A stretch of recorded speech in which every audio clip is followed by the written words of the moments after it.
Welcome to Midnight True Tales, where true stories are stranger than fiction. Turn off the lights, and now let's begin.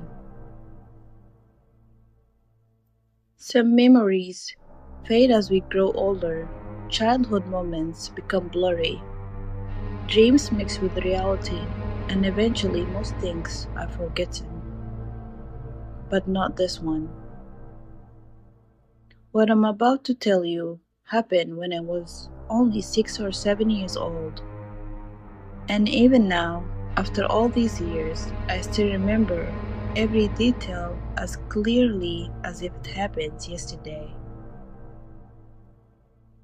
Sometimes I try to convince myself there must be a logical explanation for it. Maybe it was the firelight. Maybe it was my imagination. Maybe I was simply too young to understand what I saw. But deep down, I know what I saw that night.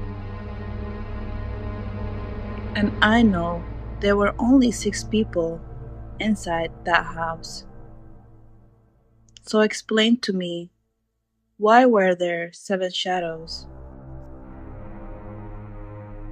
Back then, my family often visited my grandmother's house deep in the countryside.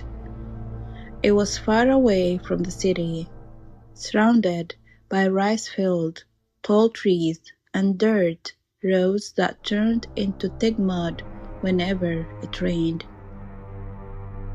The house itself felt like it belonged to another time, a small wooden structure raised slightly above the ground, with uneven bamboo floors that creaked with every step. There were no bright lights, no televisions, no toys, only a single old radio that barely worked. At night, the countryside became completely silent except for insects and distant dogs barking somewhere in the dark. At night, there were 6 of us inside the house: my grandmother, my mother, my uncle, my 2 cousins, and me. We were all gathered around a small fire in the middle of the dirt floor. My grandmother was cooking rice in a black pot while the flames flickered softly, casting long moving shadows across the walls.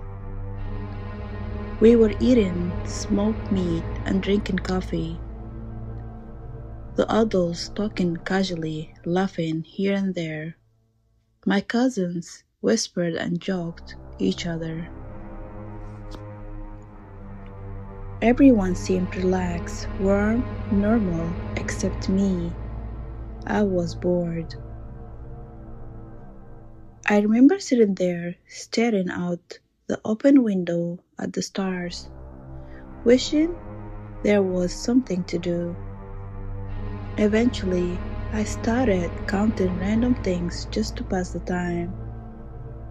The stones on the floor, the pieces of firewood, the smoked meat hanging above us, and then I looked at the shadows. Because of the firelight, every person in the room had a shadow stretching across the wooden wall.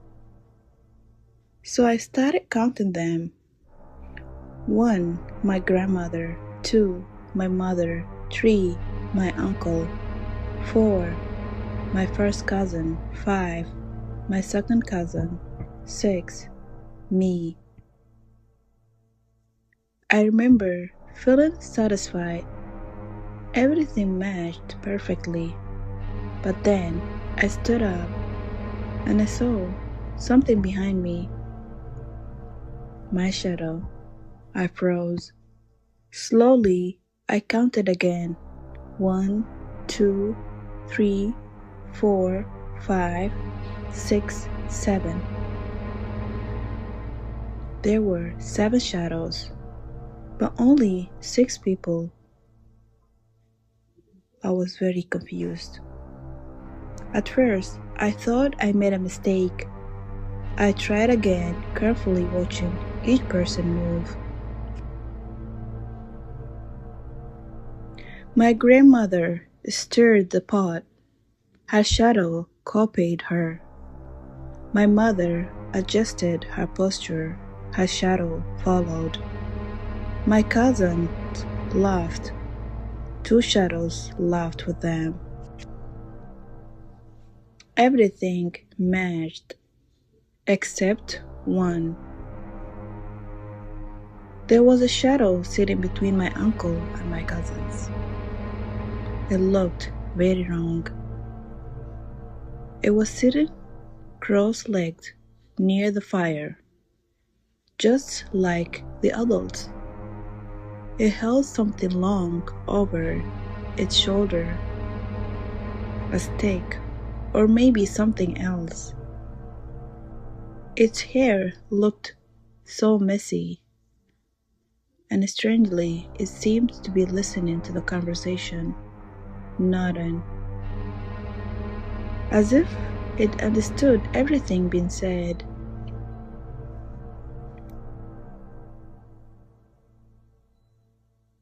My stomach tightened while I was looking at the shadow. I watched it carefully, unable to look away. Then it lifted something toward his face. It was a cup. It was drinking a coffee. My breath caught. That was impossible. I quickly looked around the room again. 6 people, still 6. No one else, but 7 shadows. I couldn't understand what I was seeing.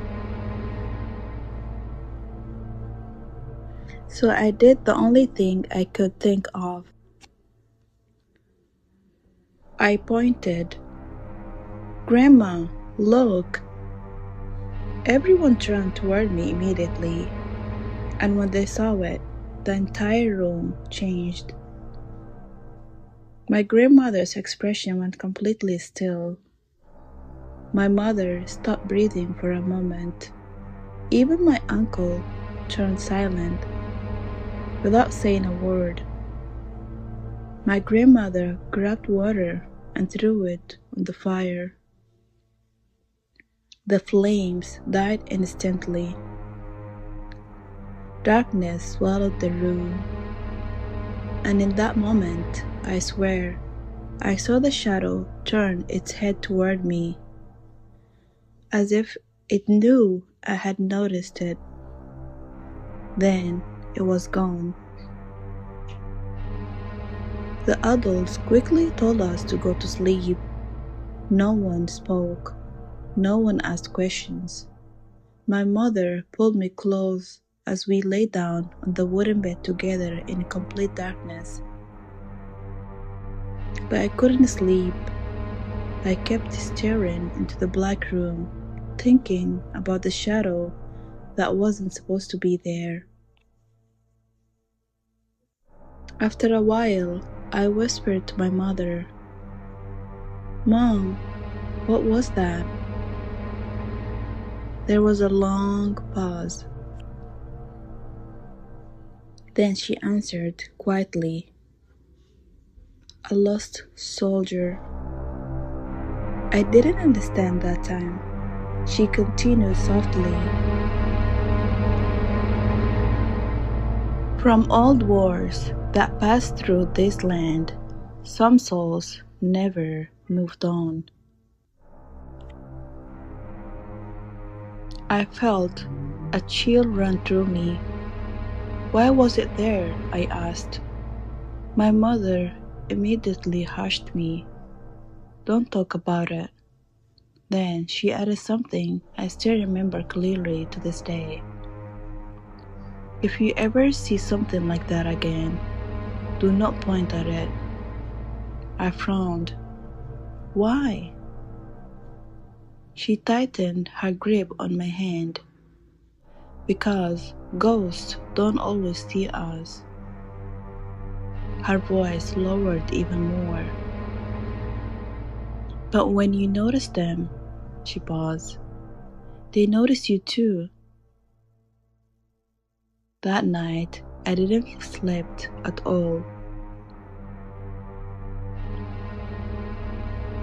Every sound felt louder. Every shadow felt heavier. And beneath the house, I swear I heard footsteps moving slowly in the dark. Back and forth, back and forth. The next morning, no one spoke about what happened. Not once. It was as if the entire night had been erased. But I know it wasn't, because I still remember 7 shadows, even when there were only 6 of us. Years later, I returned to that house, and I still wonder if I hadn't pointed that night at the shadow, would it have stayed? Or was it already watching me long before I even noticed it?